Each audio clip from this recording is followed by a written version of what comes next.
Hi, I went to the cinema earlier this week and saw Dream Scenario, the new film from Norwegian filmmaker Kristoffer Borgli and I believe his English language debut.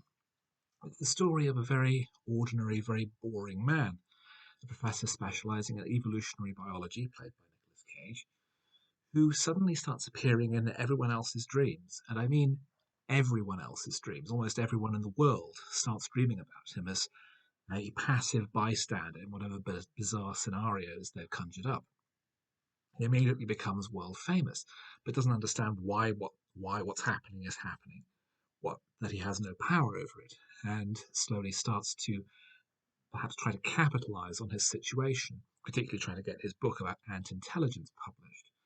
But as things develop and he starts a relationship with a PR company, the way that he's perceived in other people's dreams starts to change, and he becomes more of a global pariah.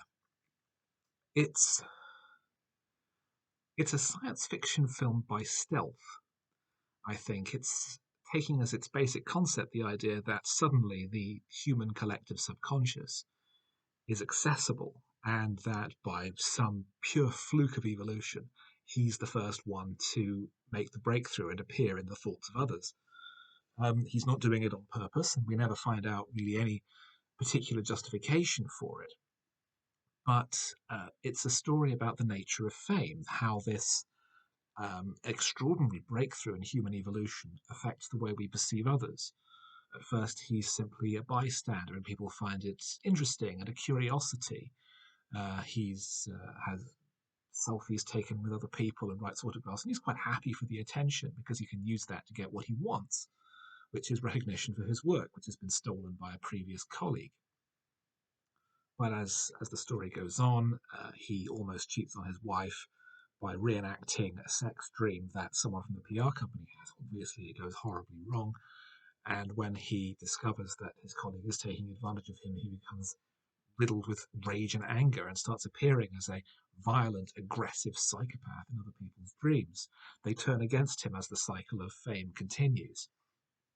I thought it was an incredibly thoughtful, intelligent, original concept for a film, which also works very well as a comedy and a satire on the nature of fame. I thought Nicolas Cage was excellent, a much more subdued, quiet, passive character than we normally see. Someone who is not used to standing up for himself, and there is a joke that he is so emasculated that he took his wife's name when they got married.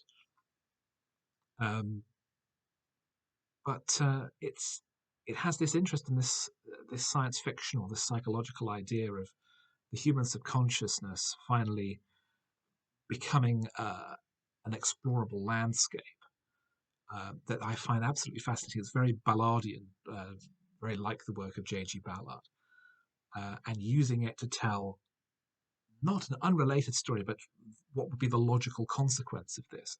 I found it worked extremely well. It's one of the most original films I've seen in quite a long time. It's certainly very well acted. The dream sequences are almost all strange stress scenarios, apart from one, which we see very late in the film after the professor's wife describes a dream that she would want him to appear in, based on a past event in their relationship.